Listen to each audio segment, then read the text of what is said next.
Hello, boys and girls. Welcome to the introduction lesson for Michaela DePrince, The War Orphan Who Became a Ballerina by William Kremer. This is a magazine article and it is a non-fiction biographical piece that we'll talk about a little bit later in this lesson. First, I want you to recall our essential question for the childhood unit, which is what are some of the challenges and triumphs of growing up? And as you read this article, I want you to keep this essential question in mind and what it might teach you about challenges that some children face and how they overcame them. And I also want you to take a moment or two to think about any challenges that you may have faced, any times that you felt isolated or abandoned or alone, and how you overcame those. So let's meet our author. Our author is William Kremer. He is a feature writer at the British Broadcasting Corporation, the BBC, which is a major radio, television, and media company in Europe. So first I want you to turn to page 50 in your My Perspectives book. This is our concept vocabulary page. You only have 3 concept vocabulary words for this unit. And I'm going to suggest that as you're reading the story, the magazine article, these are things that you would want to underline or circle are your concept vocabulary words, whether you know them or not, because they're being pointed out to you for a reason before you even start reading the article. And also on page 52 of your book, down along the notes column of that page, there is room for you to write the meaning of all 3 of these words. So the first word that you have is antagonism, then refugee, and then distraught. And they want you to focus on using context clues to find the meaning of these unfamiliar words. So when you're looking for context clues, you're looking for other words and phrases that appear nearby in the text, and they may help you understand what the word means. For example, rather than wearing leotards during dance class, she covered herself with sweatshirts. So the conclusion for the word leotards is that the girl covers herself with sweatshirts instead of leotards during dance class. Leotards must be another type of clothing. Perhaps they are a type of clothing worn by dancers and in particular. So you can come to a couple different conclusions based on how you interpret the information around those words in the text. So then you have this vocabulary sheet that you'll finish after today's lesson. And the first half of this part A focuses just on these 3 words and what they mean. And in part A, in each of the following items, think about the meaning of the italicized word, then answer the question. If you're still not sure what these words mean, please look them up. So number 1 is if there were personal antagonism between 2 candidates running for office, do you think they would be friends? And then they want you to explain. So it's really going to be a yes or a no kind of answer, followed by your explanation of the word. For example, you might write no because antagonism means this. And then you're going to do number 2 and number 3 in the same way. Now in part B, you're going to work on synonyms and antonyms. And we're going to have another lesson later on about synonyms and antonyms. But a synonym is a word that means almost the same. And then an antonym are words that mean the opposite. So, for example, one synonym for the word distraught is agitated, or a word that means almost the same is agitated. And one antonym, or word that means the opposite for distraught, is calm. So you can use a dictionary or a thesaurus. You can look them up online.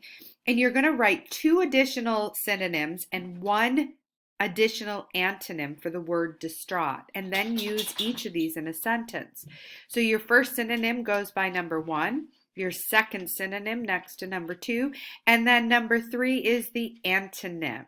Now you cannot use agitated or calm. So earlier in the lesson, I mentioned that this was a magazine article. It was biographical writing. So biographical writing is a type of narrative nonfiction. And this is one type of writing of nonfiction. And this is where an author tells the story of another person's life. And there's specific things or features to biographical writing. And the first is the subject is a real person. The work presents facts or actual events from the subject's life. Next, the writer or author uses direct quotations. So you're going to see those quotations up in the air around a group of words. And these are the subject's exact words to show his or her thoughts and feelings. And thirdly, the writer may describe other people's views of the subject. He or she may use quotations from people who know the subject very well. And authors of biographies use these elements to develop a portrait in words. So they're trying to paint the picture of someone using words and to tell the story of a person about whom they're writing. So writers of nonfiction articles often use specific techniques such as sequence of events. This is when they're writing and telling a story in order of how they happened. Another technique is flashback, where they're in the present time telling the story and then all of a sudden they're going to flash back to something that happened earlier in the subject's life. Next, they could use flash forward, which means that they're now going to flash up to present time. Maybe they started in the past and they're coming up to present time. So by presenting events in a specific order, this can engage readers in the same way that a well-written plot story can grab the reader's attention. Now, just like your vocabulary worksheets, you're going to have some biographical worksheets. So let's look at the first one here. You're going to read the passage below and then answer the questions that follow. Now, this is a passage about Perry Spencer, who was born on July 19th, 1894. You're going to read this article or passage, and then you're going to answer these 4 questions about the passage. Number 1 wants to know, what is the main subject of the passage? Number 2, list 2 facts about Percy Spencer found in the first paragraph. So only in the first paragraph.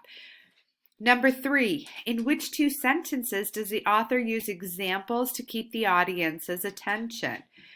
And then number 4, why does the author explain that Percy Spencer invented the microwave in the last paragraph of the selection rather than anywhere else in this passage? Then you have this second biographical writing page. And at the top, you have a little explanation of biographical writing.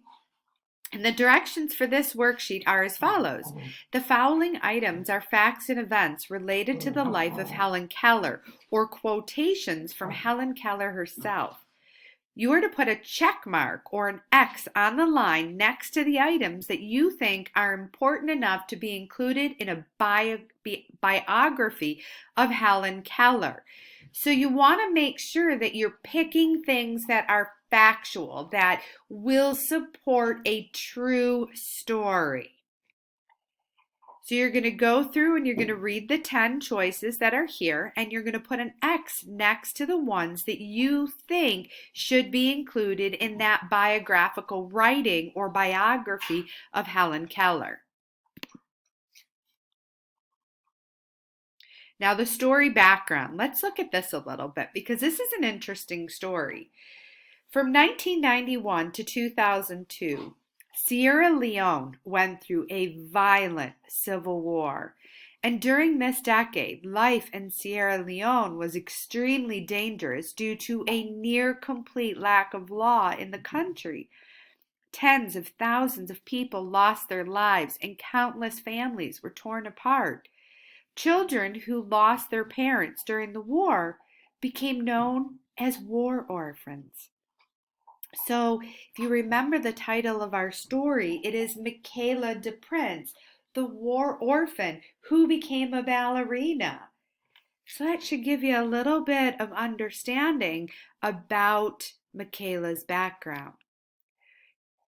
When we get to our reading and you do your first read, there's a couple of things that you want to make sure that you do. The first thing is you want to notice general ideas about the text and what it's about and who's involved. You also want to connect ideas within the selection to what you already know and what you've already read. Then, when you start your second reading or your close reading, you want to annotate by marking passages and vocabulary that you want to revisit. Again, you want to mark those concept vocabulary words that are talked about on your vocabulary worksheets as well as on that concept vocabulary page before you start reading any of these texts. And then you want to respond by completing notes in the margin, maybe writing brief summaries of the selection in the margin.